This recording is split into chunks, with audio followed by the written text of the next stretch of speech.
jël ko ci colonisateurs yi parce que tey kaso tey dafa mel ni dañuy humilier nit ki loolu la ñuy gën a chercher. parce que bu ñu la nee booy dugg ci prison bi dañ lay simi ba nga set wecc ñun la sëggal nga sëgg ñun la juutul pour naan dañuy jéem a xool nagam dissimuloo arme foofu yaakaar naa ni loolu c'est inacceptable là où benn portique de sécurité rek waroon na mën a assurer loolu te malheureusement tey day wane que ni vraiment suñu dirigeants yi parce que aussi ñu bëri duñu dund réalité prison. tey ku mel ni Guy Marius Sagna bu nekkoon peut-être ministre de la justice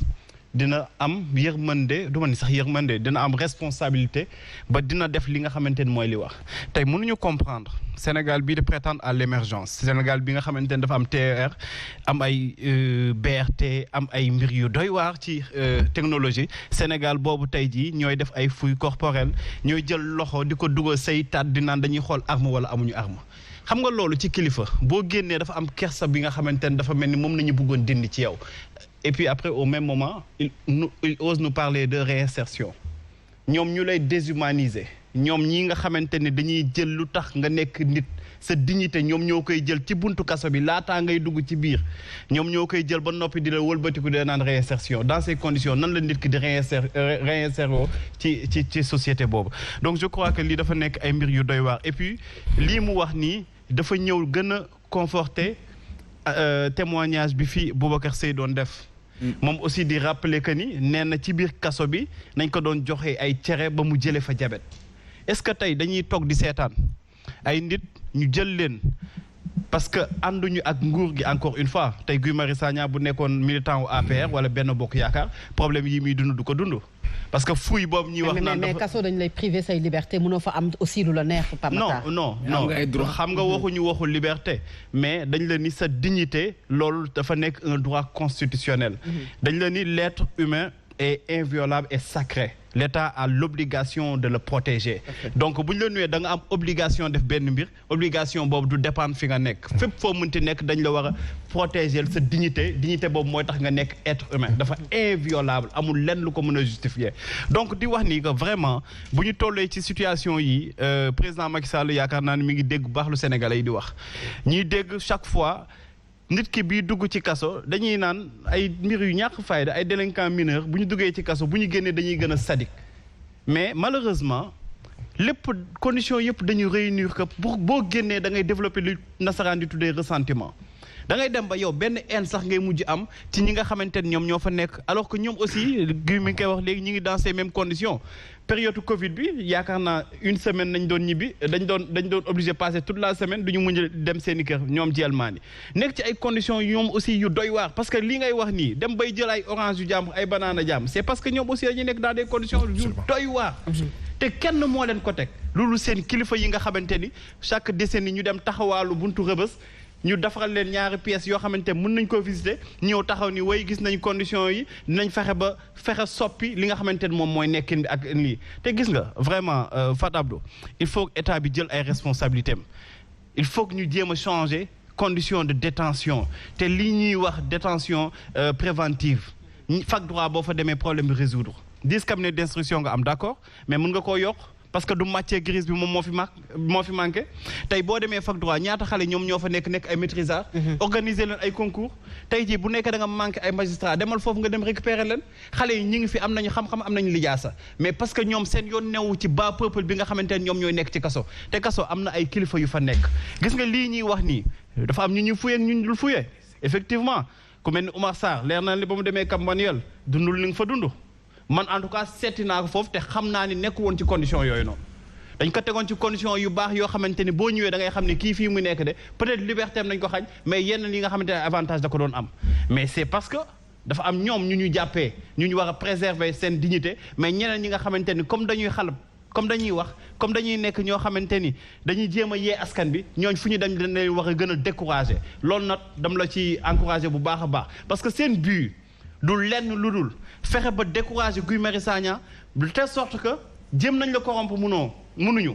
jéem nañ la xoxatal mënuñu ñu ne dañ lay fexe nag ba dindi li nga xamante ne moom moo nekk ci yow mooy sa dignité jéem laa décourager ba ëllëg benn Pape Makhtar Diallo bu naree jug ñu ni ko defoon gis nga lu ñu defoon Guy Marius Sagna gis nga lu ñu defoon kii jël ko exemple loolu nag gis nga Guy il faut nga continuer si mais sénégalais yi aussi il faut que ñu bàyyi combat par procuration sonn nga trop bu ñuy jugee waa Sénégal yi bu ñu amee problème ñu woole ni la guy ñëwal ñu dem il faut que aussi les gens commencent à prendre leurs responsabilités. Alors c'est clair mënuñu ni boobu ba tey benn personne nañuy cité ñeneen ñi aussi toog mel ni dañu nekk ay complices de ce qui se trame dans ce pays. alors te loo xamante ne lu inacceptable la. alors c'est clair Pape Matar. Guy Marius waaw ci loolu parce que Pape Matar wax na ko jaabante kaso bi mu jëm peut-être que fi ñu lay téye ci kaaf bi balaa ngaa dem ci kaso bi bëri na mais également li ngay dem rëbës wax nga ko lim bi muy arrestation yi bëri na sa famille nan la ñu koy jàngatee ban lecture la ñu am ci loolu nga xamante ne yaa ngi koy dund saa su ne ban gis-gis. kaso neexul de Fatou Abdou loolu foog ñu wax ko kaso neexul waaye dama koy waxaat foog ñu nangoo ñàkk suñu ay avantage ñàkk suñu payoor ñàkk suñu heure supplémentaire ñàkk suñu confort pour am lu gën tant que yéen man ñun yéen mii di ma seetaan parewu leen pour ñàkk dara du ñu am Sénégal bu gën du ñu am Afrique bu gën dama génn kaso taal sama téléphone ci yoon bi may wax ak sama doom bu jigéen ñu nuyonte et tout ça mu ne ma papa aujourd'hui c'est le plus beau jour de ma vie ma ne ko pourquoi mooy bu mujj bi mu ne ma parce que tu es libre tey mooy bés bu gën a rëy ci man ma ne ko ndax lan mu ne ma parce que da nga génn kaso alors bu ma waxee loolu c'est pour dire que kaso neexul yombul ci kii di tëdd kaso mais yaa ngi xalaat sa doom yaa ngi xalaat sa jabar. elle le dit souvent saa boo génnee wala. mais dernière fois wala avant dernière fois bi ma waxuma bii donc bi ma génnee kaso bi ma waxtaanee ak sama doom ne ko écoute sama doom man damay xeex pour beneen Sénégal et donc foog nga comprendre ne xeex pour beneen Sénégal régulièrement damay dem kaso parce que sama doom bu jigéen. yaayam daanu ko woon wax dëgg bi bu ñu ma jàppee kenn du ko wax dëgg mbokk yi kenn du ko wax dëgg dañ koy naan sa papa dafa dem Mauritanie wala dafa dem Mali wala dafa dem xawma Guinée mais bi ma toogee ak moom di ko expliquer mu ne ma yoon bale passé sax dañoo jàkkaarloo woon xawma ak télé bi ñu jékki-jékki rek ci télé bi ñu ne Guy Marius Sagna en prison ñëpp daw jël télécommande bi fay et tous les autres jours boobu bés la télé gëj a tàkk donc te leen kaso neexul mais suñu réew moo laaj ñun ñëpp citoyens sénégalais ñuy def ay sacrifices. bi nga ko waxee loolu lan la tontu. mais dafa jooy en fait mu ne ma kon ñi ma doon wax xaw ma ay Mauritanie nga demoon ndekete demoon Mauritanie yaa ngi nekkoon kaso et maa ngi fàttaliku bés bi nga xam ne dañoo taal télé rek gars yi ñëpp fay télé bi pour bañ ma dégg alors que déggoon naa. waaw gars yi ñu ma doon nëbb mais xamoon naa dafa jooy ba voilà quoi alors on fait avec et voilà kaso dafa métti ndaxte bi may dugg kaso am na ñoo xam ne maa ngi doon wax ak ñoom 2 wala 3 fan balaa maa génn kaso ñu ne ma Mokhtar Fofana Niang gaañu na Yankhoba Sadio gaañu na may ñaan suuf woyof seen kaw. may jaale seen mbokk di ñaan yàlla xare leen aljana donc kaso dafa métti gis nga 1 mois de kaso di nga toog 2 ans wala 3 ans pour mise à jour da ngay jékki-jékki ñuy waxtaan ñu naan la mais diw de defoon na lii nga ne lii kañ la ñu ne ma fekk yaa ngi nekkoon kaso 1 mois de kaso di nga toog 3 ans pour xam ci 1 mois yooyu qu'est-ce qui s'est passé mais Fatou Abdou wax nga fi sànq ne non mais kaso warul neex patati patata lan moo tax kaso warul neex. dañ la privé say liberté. mais lan moo tax ñu privé la sa liberté ba pare ñu war la teg ci mais ci ay conditions yoo xam ne guddi sax day am ñoo xam ne dañuy def ay attouchement sosuma de dama ko dund fekkee toog ak ñoo xam ne waaw dañ leen doon lambaatu. d'ailleurs bàjjan Xadi nee naa ko mais yow sa kaso bi ku fi dugg boo génnaati di nga nekk góor jigéen. yow da nga ko dund yow si sa bopp wala da nga gis ñu ko dund. des gens qui l'ont vécu. xam nga Fatou Abdou lan moo tax kaso warul métti moo di ne wolof naka lay waxee kaso séeréer nu muy waxee kaso mais kaso fu mu jógee kaso. bokk suñu réalité c'est sûr. kaso fu mu jógee kaso. kaso mooy baatu français.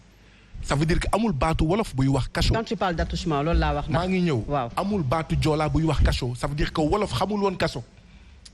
wolof dafa xamoon neneen nu muy jubbantiwee ñi nga xam ne ñoom ñoo xëy na dëng ngeen baal ma ci wax bi. pël xamul kaso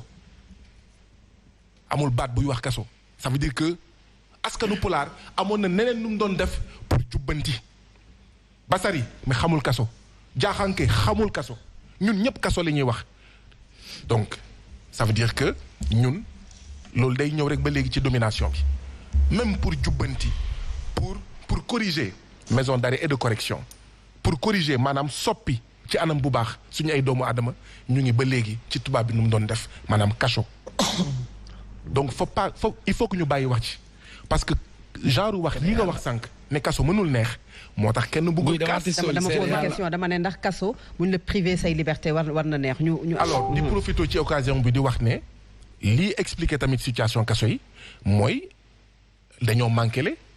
juróom benn téeméer àttekat Sénégal dafa am un déficit de 600 magistrats c'est vrai que yenn saa yi ñu dóor ñu mandat de dépôt waaw yenn saa yi ñu def lu leen neex mais lii tamit foog ñu xeex ko te amul àttekat yu doy parce que président Macky Sall ak ñi ñu àndal toje lañ fi nekkee gouvernance toje mais loolu ça veut dire que secteur boo laal day métti mais ci biir kaso ci lay gën a métti ndaxte foofu amul micro amul caméra amul TikTok amul WhatsApp amul filmer du ay bu amoon ay bu ñu filmer woon moo tax tamit may lancer un appel aux organisations des droits de l'homme ak yooyu bëccëg la ñuy dugg kaso en général ba pare ñuy fexe ba di leen di ba ñuy fexe ba du ñu dugg ci chambre yu métti déjà pour man 8 heures ci guddi 9 heures ci guddi 10 heures ci guddi baaxoon na yenn saay ñun fexe ba di ñëw heure boobu heure u tëdd ci ngay xamee lan mooy kaso waaye bëccëg la ñuy ñëw ñu fexe ba ñu dugg ci chambre yu xaw a tane yi déedéet nañu dem heure u tëdd ngay xam li fa nekk donc loolu laa bëggoon wax di wax ne Fatou Abdou mbir mi du Guy Marius Sagna mbir mi du li may sentir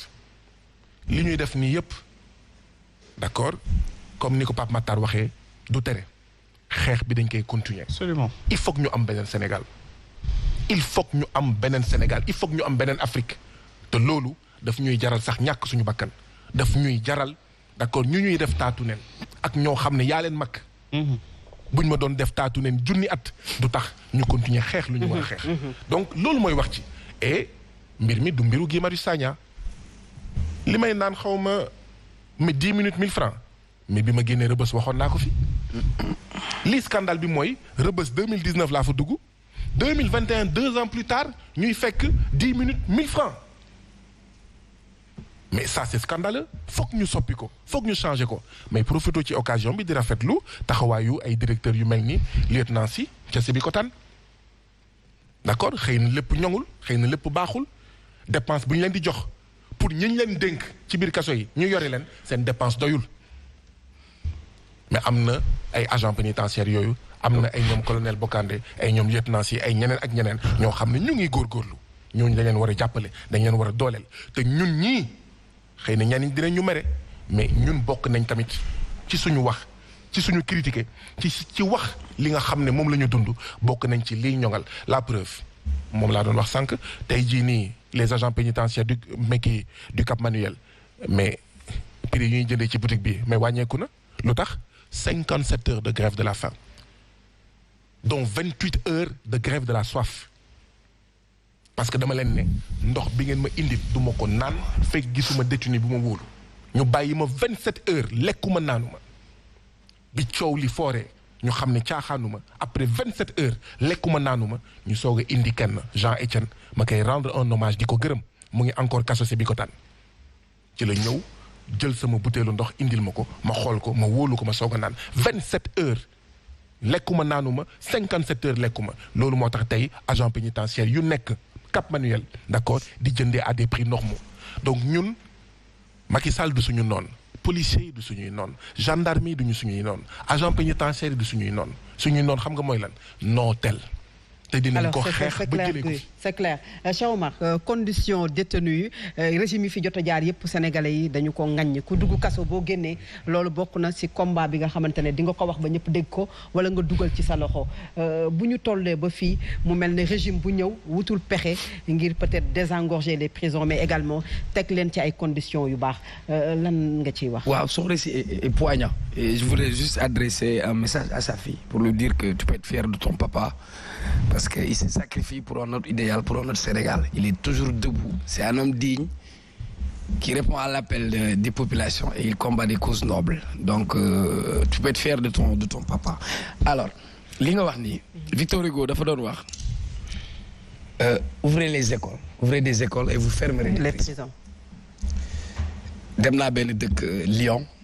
fi kaso bi nekkoon booy ñëw dañ naan la fii kaso la woon léegi université la.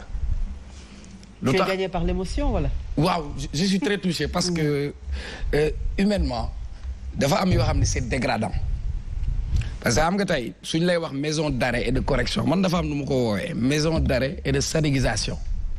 tu verras des délinquants mineurs xale boo xam ni man mii mus naa dëng Pape Matar mus na terrible booy Colobane la